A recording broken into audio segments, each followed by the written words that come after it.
ሰላም እኔ ዶክተር ፍቅር ተስፋዬ እባላለሁ። በቢኤንቢ ለርኒንግ ሴንተር ከዩኬጂ ወይም ሲኒየር ጀምሮ እስከ 12ኛ ክፍል ተምሬ ጨርሻለሁ። ከቢኤንቢ በጣም የማረሳቸው ነገሮች ያው ህይወቴን በአጠቃላይ እዚህ ነው የጨረስኩት ማለት ይቻላል። ከኔም አልፎ እህት ወንድሜም ሁላችንም እዚህ ነው የተማርነው። so it feels like የቤተሰብ ቦታ ይመስለኛል። ሁሌም በየአመቱ ስመጣ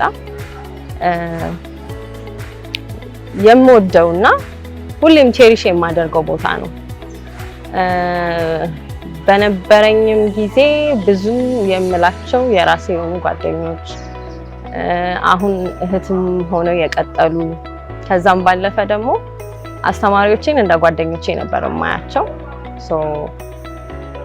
ብዙ ሰዎችን ያወቅኩበት ከበቂም በላይ የሚሆነውን እውቀትን የገበየሁበት ከልጅነቴ ጀምሬ ማቹር ያደረኩበት ቦታ ነው ብዬ አስባለሁ እና ስቲል ሜሞሪው አለ፣ ቦታውም አለ እና አይ ካን ሴይ